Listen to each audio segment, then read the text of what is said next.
Good morning, sir. Oh, good morning. I'd like to buy a computer. Certainly, sir. What did you have in mind? Well, I don't know very much about computers. Perhaps you could give me some advice. Yeah. Well, there's the apple, the acorn, the pear. The banana? Yes, we have no bananas. Oh. We do have tangerines. What's all this greengrocery got to do with computers? Well, sir, you know what it says in the Bible? Be fruitful and multiply. I really wanted something electronic. Disc or cassette, sir? No, not hi-fi. You know, you'd be happy with a pet. I had really set my heart on a computer. You want to try watching the new TV series, sir? The computer program. There's even a computer that goes with it. Oh, that's very nice. Mm-hmm. Have you got one in blue? You don't know much about computers, do you, sir? No, but I know what I like.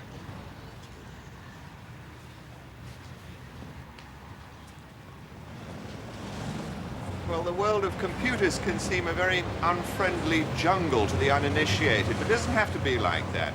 During the course of this series, one of the things I should be doing is finding out what ordinary people, non-experts like you and I, need to know about what they call information technology. One thing I know already, the computer revolution isn't happening tomorrow. It's happening now.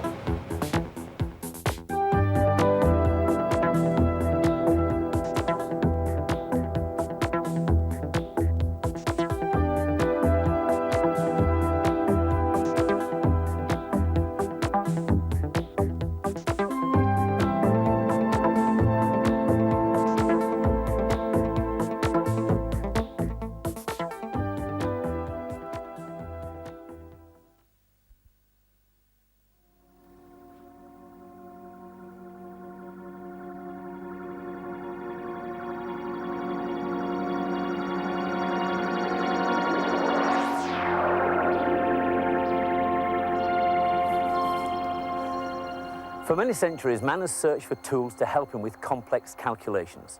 I suppose the fingers were the first. 10 of them, they're easy to use, they're portable, but they're limited in application. Recently, a theory has emerged that this was built 5,000 years ago as a complex astronomical computer to calculate the movements of the sun and the moon.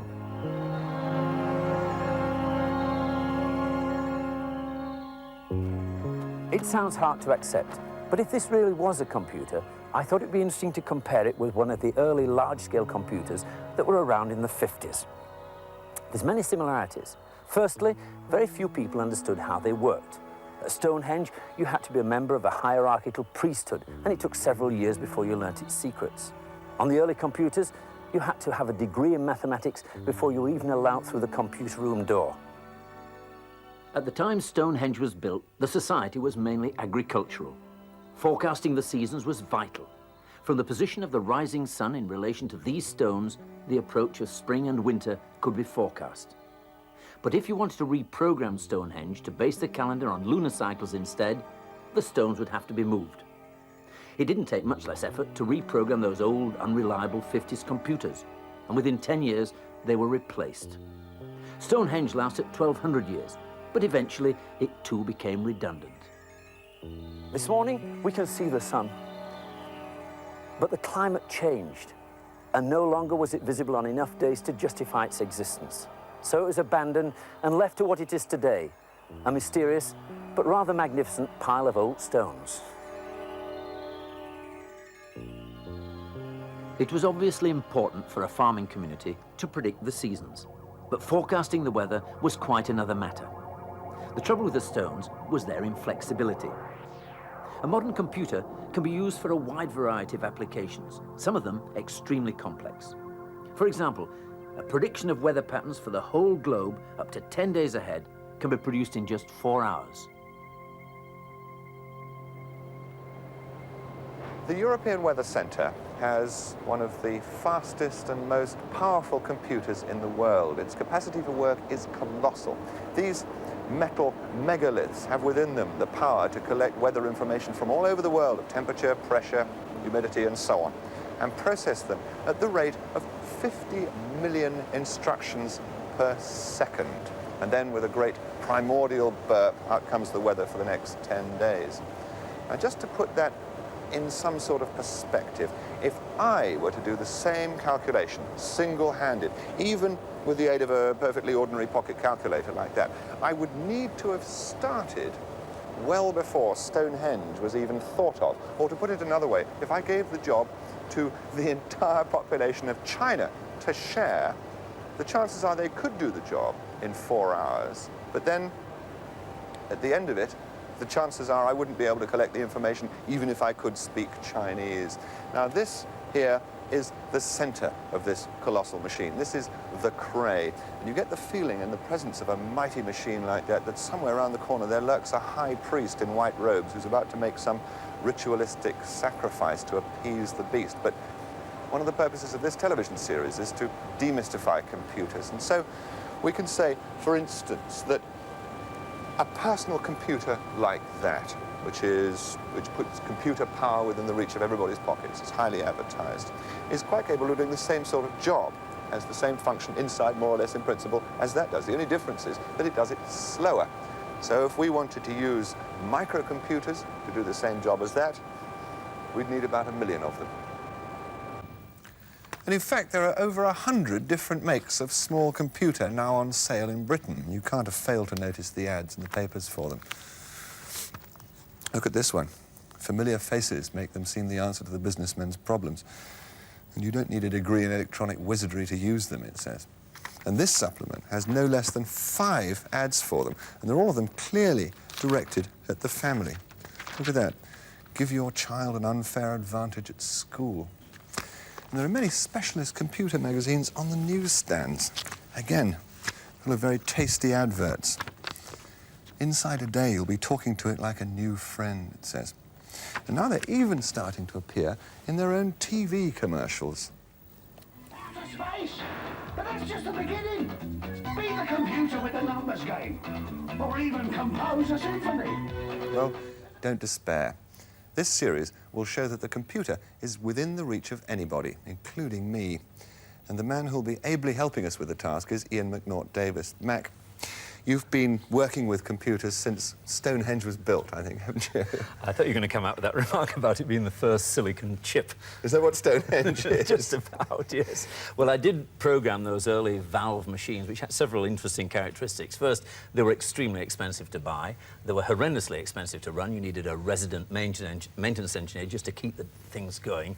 And they were very slow compared with modern computers. Just to give you an idea, it's a lovely analogy, but it turns out that the Volkswagen Beetle went into production at about the same time as the first large computer was made.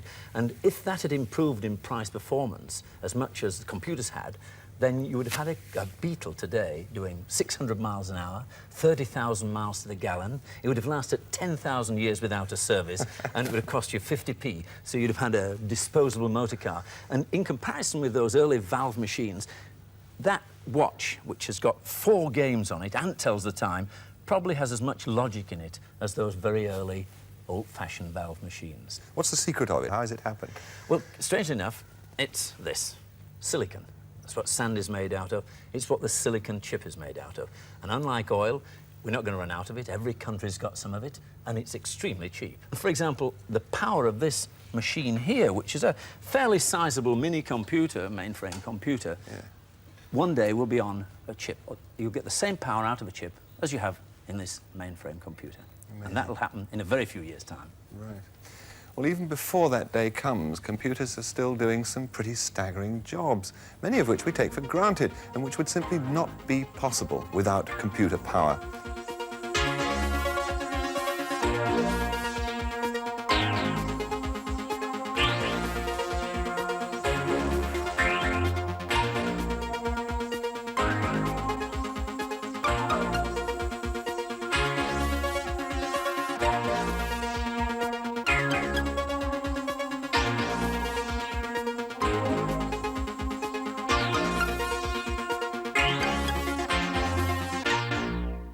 Mac, what is it that makes computers so very useful to us? Is it that they're cleverer than we are? Now, they're quite stupid in many ways, but in certain ways they are very clever. They can handle a vast amount of information, and they can handle it very rapidly. And what's more, they can keep on doing it without making any mistakes, night after night after day after night and so on, which we can't obviously do. Right. Well, I can understand that being applied to sending a man to the moon or running the Pentagon or something, colossal, endless computations. But for an ordinary person who just maybe wants to run a small business or something, it's very confusing. We read ads in the paper. You could spend anything from £50 to £5,000 on a computer. But what use could I get from it? Well, of course, many of these are set up to show games. This one here, for example, and you can play silly games on them. There's a very important educational element of learning how to program these computers.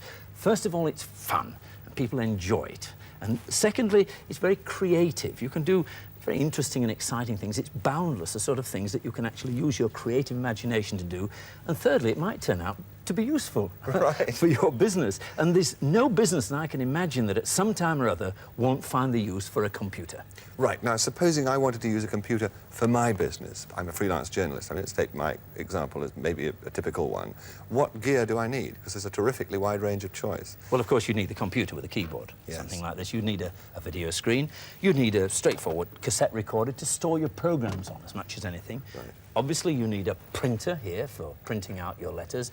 And if this was a bit slow, the cassette recorder is a bit slow, you can buy yourself a disk unit, which is a lot faster, and that stores it on a disk instead of on the ordinary magnetic cassette.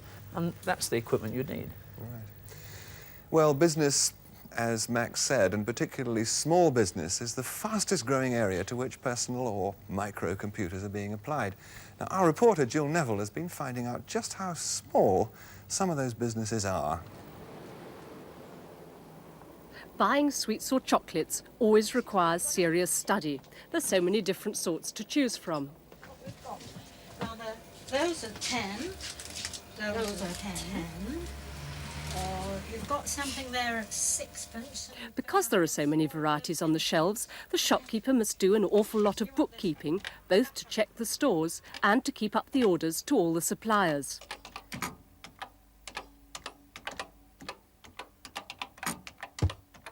In addition, Phyllis Arundel wanted to know more frequently than her accountant could tell her precise financial position. She'd seen microcomputers advertised and decided that she too must have one. But not all sweet shop owners have a computer. Once you actually had the computer here and you had that keyboard and the blank screen facing you, weren't you rather apprehensive? No. You knew what to do already, did you? Well, I mean, it looked like a typewriter, didn't it? And I could operate a typewriter, and I was fascinated by the little bits that came up on the screen in front of me, and having a printer and able to press another button and it came out on the print at the side. It was great fun. Has it actually helped you in your business, do you think? Well, it hasn't financially helped. It hasn't brought in more custom, which is what I would need. But what it has done, it's given me a lot more time. I mean, the jobs that took ages, you know, manually, now it's done in seconds. To keep up to date with her 40 sweet suppliers, VAT and the bank used to take Phyllis Arundel several hours bookwork every night. And that's the last thing you need after 10 hours on your feet.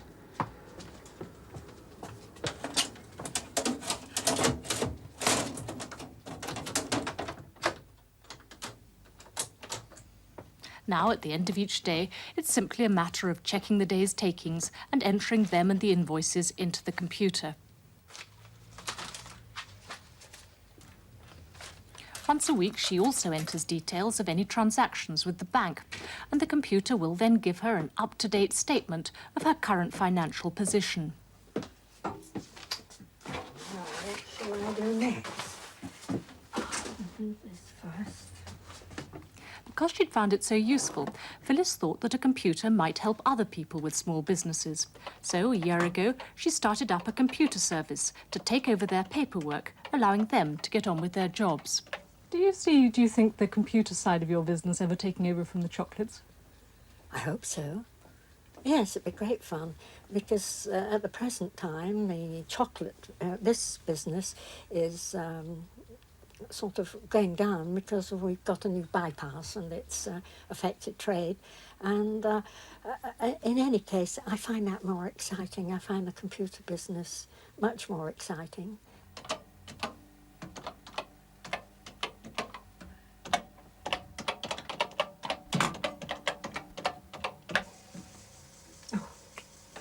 Mac, have I got to be able to program a microcomputer in order to get some value from it?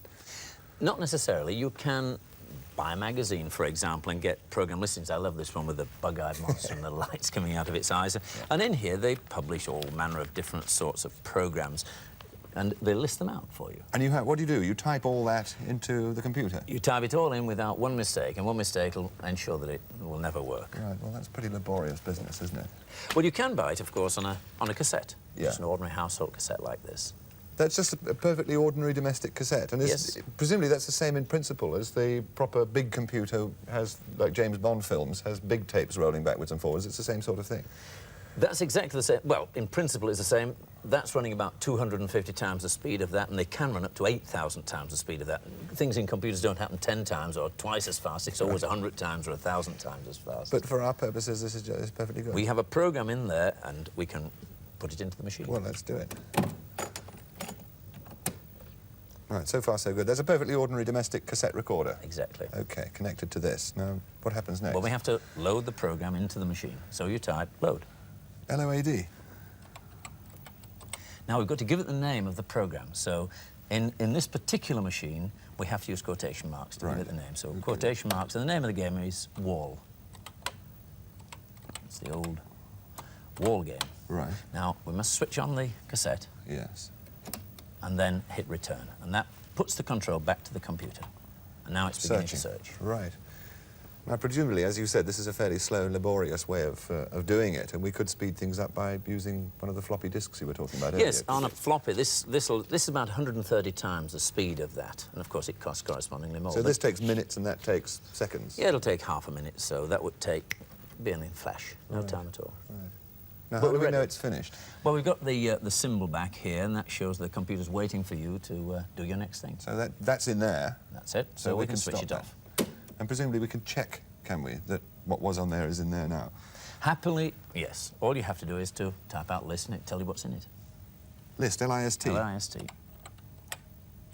Return. As you Wow. OK, that's and the that program is that was. exactly what it's read in from that cassette. Right. Right. OK, well, we know it's in there. How do we play the game? Just tell it to run. Run. Nice, simple English words, I must say. And return, I suppose. That's it. And you should be in the game. It worked. Right. Wall game. Move the bat. Left with the Z key, right with the X key. Try to knock all the bricks out with the ball. Bricks to the further back score more points. You're allowed 3 balls. Large or small bat. Well, I'll have an L bat as a beginner.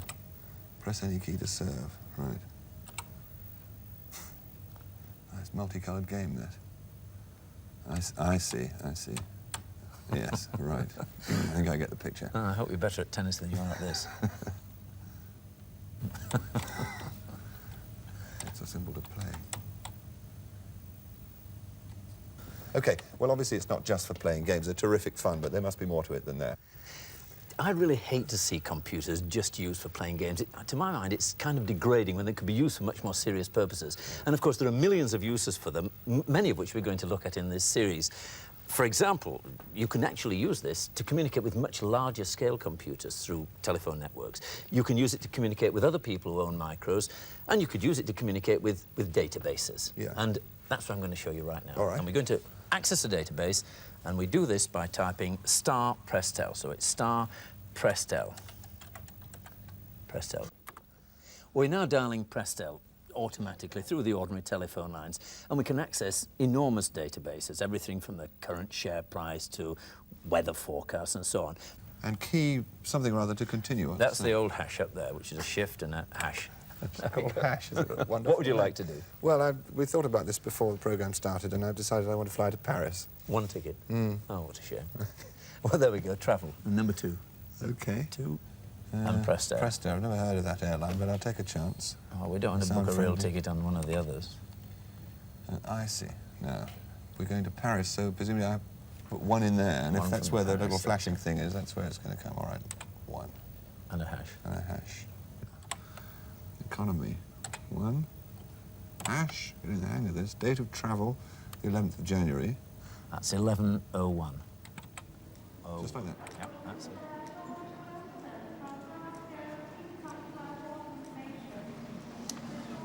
Here goes. I hope it works. Good afternoon. Good afternoon. Now, I hope you've got a seat for me on the 6:30 flight to Paris this evening. Right, sir. Can I have your name, please? Sel, S-E-R-L-E.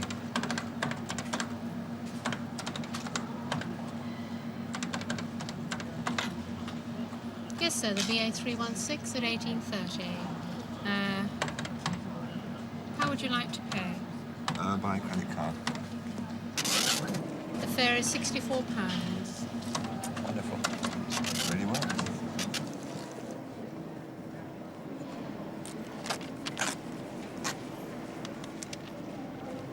This flight is now boarding at gate 25.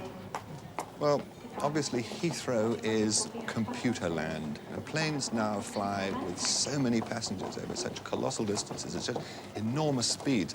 Airlines depend now completely on computers, because the only way they can sell tickets reasonably cheaply is by having full planes. And the other luxury of this colossal computer network is that I can cancel at any time I feel like it, right up till 5 minutes before the flight closes. And anybody else in the country or in the world can have the same seat on the same plane.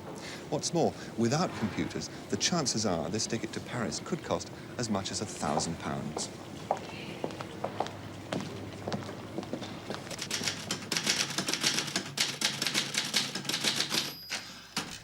But before we get carried away with enthusiasm for these miracles of technology, perhaps we should consider a more objective view.